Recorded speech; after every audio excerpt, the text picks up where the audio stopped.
In 2013, the CIA released a declassified internal history describing Operation AJAX, the 1953 Iran coup, as an act of US foreign policy, conceived and approved at the highest levels of government. Not a rogue operation. Not deniable. Official American policy. The democracy it removed took 70 years to fully avenge itself. Every Iran crisis from 1979 to 2026 traces back to 11 days in August 1953. This episode is those 11 days of consequence. Iran in 1953 was a democracy, not a perfect one. Few are. But Mohammad Mosaddegh had been legitimately elected, was genuinely popular, and was executing a democratic mandate, nationalizing Iranian oil. The Anglo-Iranian Oil Company, British-owned extracting Iranian oil since 1913, had paid Iran approximately 16% of profits. Mosaddegh proposed 50-50. AJAX refused. Iran nationalized. Britain imposed an embargo.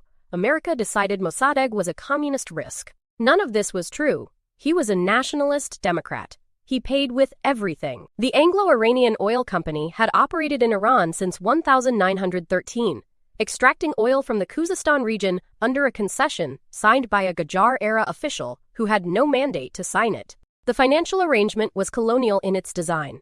AJAX kept the majority of profits, paid minimal royalties, and refused to open its books to Iranian audit. Iranian workers lived in conditions dramatically worse than British staff. By 1950, AJAX earned more in taxes paid to the British government than it paid Iran in all royalties combined. The nationalization Mosaddegh pursued was not radical. It was elementary economic justice. Britain's response to nationalization was immediate and uncompromising. A naval blockade of Iran's oil exports, a global campaign to prevent any country from buying Iranian oil, and a formal request to the Truman administration to join a coup against Mosaddegh. Truman refused. He found the British position colonialist and Mossadegh's grievances legitimate. The CIA's own assessment in 1952 described Mosaddegh as the only alternative to communist chaos. Truman's position held until Eisenhower was elected in November 1952. The new administration saw it differently. What Truman called nationalism, Dulles called vulnerability. The coup machinery began turning. The CIA officer given operational control of the coup was Kermit Roosevelt Jr., grandson of President Theodore Roosevelt, a man whose family name opened doors in Tehran's elite circles. Roosevelt arrived in Iran under diplomatic cover in July 1953. His operational budget, approximately $2 million. His tools, bribery of Iranian military officers, newspaper editors, religious leaders, and street gang leaders. A propaganda campaign painting Mosaddegh as a communist, staged riots paid for by CIA funds, and a coordinated media operation that would have impressed a modern disinformation specialist. The operation had a codename, AJAX in America, Boot in Britain. The names were more honest than the operation's stated justifications. The propaganda operation was sophisticated for 1953 and recognizable to anyone who has studied modern information warfare. CIA funded Iranian newspapers, ran stories depicting Mosaddegh as a communist. CIA-funded clerics issued fatwas questioning his Islamic credentials. CIA-funded gangs staged violent demonstrations that were then attributed to communist agitators. The specific goal: create the appearance of a society in chaos, give the Iranian military a pretext to restore order, and provide the Shah, who had been forced into exile in Rome, a justification to return. The entire operation was a constructed reality. The chaos was real enough. The pretext was manufactured. The first coup attempt, August 15th, failed. The Iranian officer assigned to deliver the Shah's decree dismissing Mosaddegh lost his nerve and surrendered to Mossadegh's forces. The Shah fled to Baghdad, then Rome. Mosaddegh announced that a foreign-backed coup had been attempted. He was correct. For 48 hours, the operation appeared to have collapsed. Roosevelt cabled Washington. The situation is retrievable. Washington authorized him to continue. 4 days later, August 19th, the second attempt succeeded. The combination of military officers Roosevelt had bribed, the manufactured street chaos, and the specific intervention of the CIA's paid religious leaders produced the critical mass of defection that collapsed Mossadegh's government. On August 19, 1953, Iranian military units, led by officers on the CIA payroll, moved on the prime minister's residence. escaped over a garden wall. He surrendered 2 days later. He was tried for treason, the specific charge opposing the Shah's authority. He was convicted.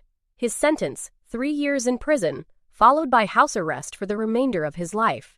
He spent the next 14 years under house arrest until his death in 967. He was never charged with the thing that actually led to his removal, trying to give Iranian oil revenue to Iranians.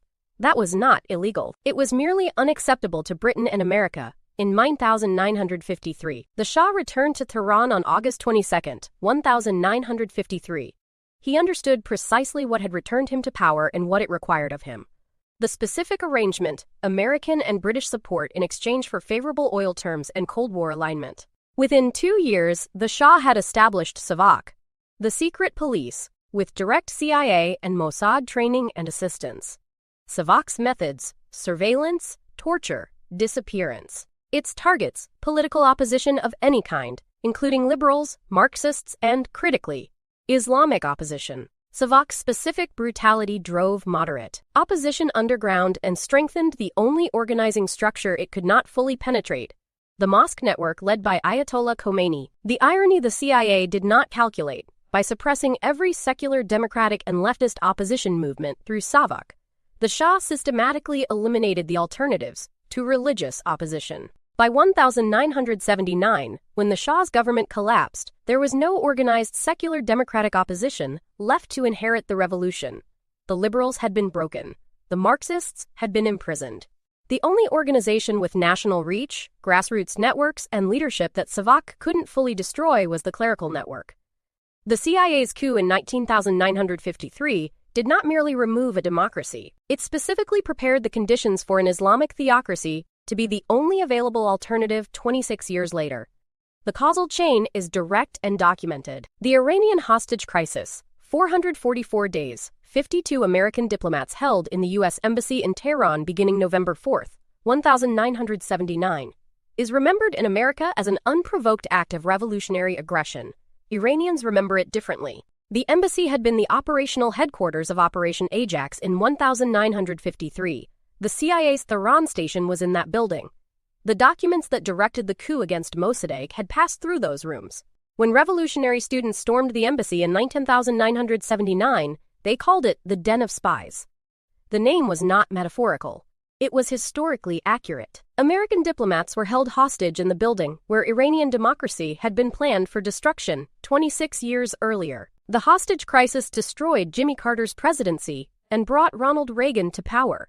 Reagan's administration sold weapons to Iran, the Iran-Contra affair, while simultaneously supporting Saddam Hussein's Iraq in the Iran-Iraq War. America was arming both sides of a war it had helped create. The specific strategic incoherence of American Iran policy in the 1980s traces directly to the legacy of AJAX, a relationship so poisoned by 1953 that no subsequent administration could approach it without the weight of what had been done. The nuclear program, the sanctions, the proxy conflicts of 2025 and 2026, the 1953 coup is the foundation of every subsequent chapter. It is not ancient history. It is the architecture of the present. Mohammad Mosaddegh died in 1967 after 14 years of house arrest in his ancestral village of Ahmadabad. He refused to leave. He refused to recant.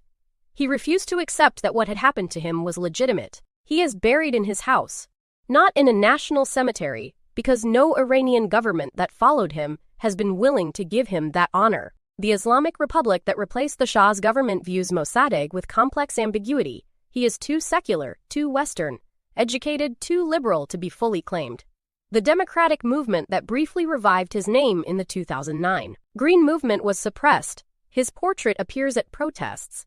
His legacy remains contested because what he stood for, democratic national sovereignty, remains unavailable to Iranians today. The specific lesson the CIA did not learn, and has not fully learned, is that the consequences of covert interventions in democratic politics are not containable within the timeframe of the intervention. Operation AJAX took 11 days. Its consequences took 11 days to execute and 70 years to manifest. Every subsequent American covert intervention in the Middle East has followed the same pattern: a short-term objective achieved cleanly, followed by long-term consequences that exceed the cost of the original problem by orders of magnitude. The 1953 coup cost $2 million. The cumulative cost of its consequences, in military expenditure, diplomatic capital, lives lost in proxy conflicts, and the ongoing nuclear standoff, cannot be calculated.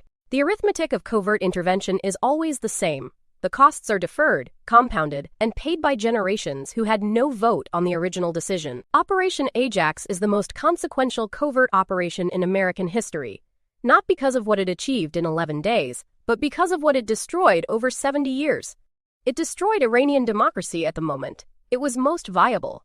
It created the security apparatus that radicalized Iranian opposition. It eliminated every secular alternative to the Islamic Republic. It produced the hostage crisis that reshaped American domestic politics.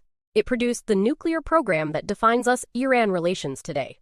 And it established a template. CIA orchestrated removal of elected governments perceived as threats to American interests. That was applied in Guatemala in 1954, Chile in 1973, and multiple subsequent operations.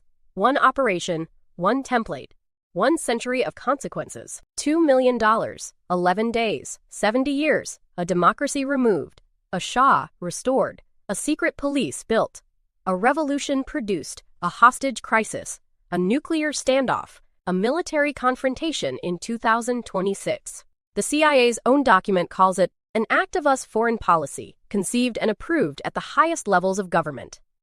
The series continues next episode with Operation Anthropoid, the 1942 assassination of Reinhard Heydrich, the most senior Nazi official killed in the war, a British-trained Czech team, a Prague morning, and the village that paid the full price. Subscribe to the channel and turn on notifications because the story doesn't end here, it evolves. Series D: Intelligence Operations That Changed History. The documents are declassified. The consequences are still running. The next operation is already underway.